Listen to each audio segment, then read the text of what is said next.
ओम श्री गणेशाय नमः। जय श्रीमन नारायण, जय आदिशक्ति माता। दोस्तों, आज हमारे चैनल पर जानेंगे, हमारे वीडियो में जानेंगे गंगा दशहरा का शुभ मुहूर्त, पौराणिक कथा, महत्व, पूजा विधि, संपूर्ण जानकारी। सबसे पहले आइए जानते हैं गंगा दशहरा का शुभ मुहूर्त। गंगा दशहरा 2025 कब है? तिथि शुक्रवार 30 मई 2025, दसवीं तिथि प्रारंभ 29 मई 2025 को रात 9:36 से, दसवीं तिथि समाप्त 30 मई 2025 को रात 11:24 तक। पूजन का शुभ मुहूर्त 30 मई 2025 को प्रातः 7 बजे से दोपहर 12 बजे तक। विशेष प्रातः काल स्नान, दान और जप करना श्रेष्ठ माना गया है। दोस्तों, अब आइए जानते हैं गंगा दशहरा का महत्व। गंगा दशहरा को माँ गंगा के पृथ्वी पर अवतरण का उत्सव माना जाता है। इस दिन राजा भगीरथ की तपस्या से प्रसन्न होकर माँ गंगा स्वर्ग से धरती पर उतरी थी। इससे उनके पूर्वजों को मोक्ष की प्राप्ति हुई।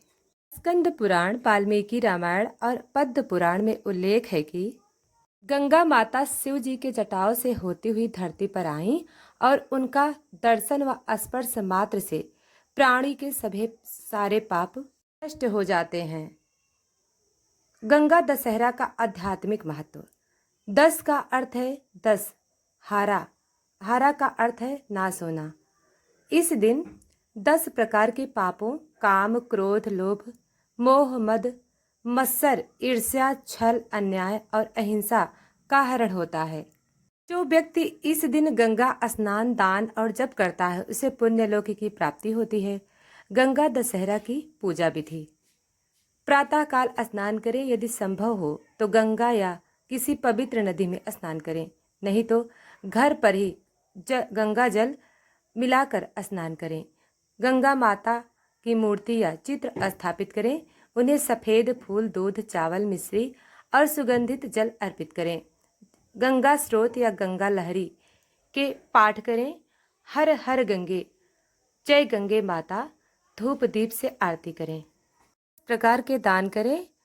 10 प्रकार के ना हो सके तो एक ही दान करें। अन्न, जल, वस्त्र या फल, पंखा, जूता, छाता, तिल, गाय का चारा और गंगा का जल।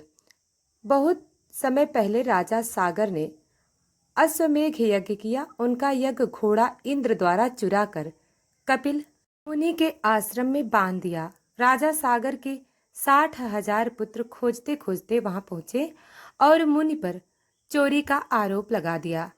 मुनि दृष्टि से वे सब भस्म हो गए। उनके मोक्ष के लिए राजा भगीरथ कठिन तपस्या किए, जिससे प्रसन्न होकर ब्रह्मा जी ने माँ गंगा को धरती पर भेजा।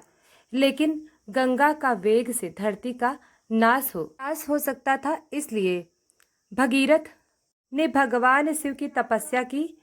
शिव जी ने गंगा को अपनी जटाओं में धारण किया और फिर धीरे धीरे पृथ्वी पर छोड़ा। इस प्रकार माँ गंगा का धरती पर अवतरण हुआ। इस दिन को गंगा दशहरा के नाम से जाना जाता है। गंगा दशहरा पर क्या करें?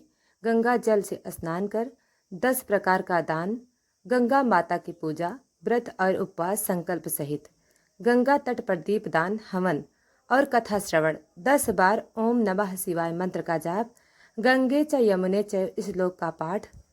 क्या ना करें? मांस मदिरा का सेवन ना करें, झूठ या कटु वचन ना बोलें, नदी को प्रदूषित ना करें, अपवित्र जल से स्नान ना करें। जिन लोगों के जीवन में पितृदोष, ऋण या अकस्मात दुख चल रहा है, वे गंगा दशहरा के दिन गंगा स्नान और पितरों के निमित्त तर्पण अवश्य करें। यह दिन मोक्ष प्राप्ति के लिए अत्यंत शुभ माना जाता है। प्रिय भक्तों, कभी बहती हैं वो हिमगिरी से तो कभी करती हैं पापों का हरण। जिनके जल की एक बूंद भी पावन है, उन्हीं माँ गंगा का धरती पर अवतरण हुआ। गंगा दशहरा के शुभ मुहूर्त अवसर पर आज श्रवण करेंगे पौराणिक कथा। बहुत समय पहले अयोध्या के सम्राट राजा सागर ने एक यज्ञ किया, पर उनका यज्ञ घोड़ा कहीं खो गया। खोजते खोजते उनके 60,000 पुत्र पहुँचे कपिल मुनि के आश्रम। उन्होंने तपस्या में लीन मुनि पर चोरी का आरोप लगाया। उसी क्षण मुनि की दृष्टि से वे सब भस्म हो गए। तब उनके मोक्ष हेतु राजा भगीरथ ने कठोर तपस्या किया और अंत में प्रसन्न होकर ब्रह्मा जी ने गंगा जी को पृथ्वी पर भेजने का वचन दिया। लेकिन समस्या थी, गंगा के वेग को कौन संभालेगा। राजा भगीरथ ने शिव जी की शरण ली और तब गंगा शिव की जटाओं में समा गई। जल की मधुर ध्वनि, शिव तांडव की धुन हल्की, फिर शिव ने उन्हें धीरे धीरे धरती पर प्रवाहित किया और भगीरथ उन्हें ले गए सागर तक, जहां उनके पूर्वजों की आत्मा को मोक्ष मिला। तो यह जानकारी आपको अच्छी लगी हो तो वीडियो को लाइक करें, सब्सक्राइब करें और शेयर करें।